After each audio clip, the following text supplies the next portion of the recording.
Ano iwan si mama man na ikala kung nga ng ulo.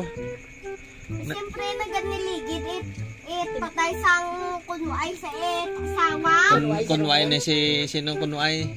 Hindi na makita. Papa tapos kagdag ko.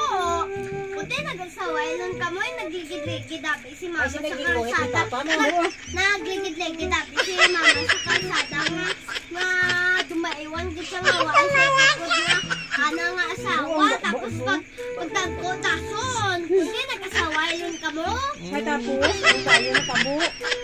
Hay hamanag. Nagahambal pa ko nga. Siyempre, kaya mo na kanay kapalang kami. Hay ama nagbalalintong si mama, nakita na si papa nga gwapo. Oo nag-aari ko si papa sa kalsada tapos nagliligid si mama. Hama nagliligid si mama mo. Ay sa gwapuan sa imo. Bo.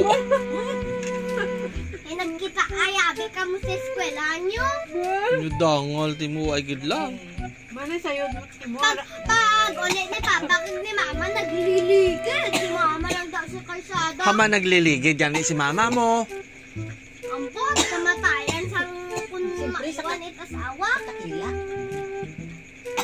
Hay niila si mama kay papa mo ay sino dayo nagwa? Kami nagawa Ni sino? Di manang kagako Agtang ni mama man nagkalagupi na. Ambot ba siya nagliligid tapos sa kalsada ay kamatayan sa imo kagwapo. Bo. Nagamok ka pa, sila kay mama tapos naman mama. Pakyut man. Nagapakyot tayo sa Amo ba? kagwapoy ka tapos nagamok ka dayon si ngao. Hay kasi nung ka nag-ilog. Kundi kay mama, Aba. Ay si Mana, kay sino nang ilog. kundi kay papa. Tako lo mag-apin sa imo eh. Bala ka dyan. Pag ngita tayo mo to, mga unga mo nga hindi. Ngita takon eh. Mangita takot unga nga kana, ag-asawa nga kana. Ba. Imo ka tubayo mo. Sulod to sa sako. Ag lumaas ka dire. Ikaw to sulod. Dangal ka dire. Bye. Ay tapos doon. Sky.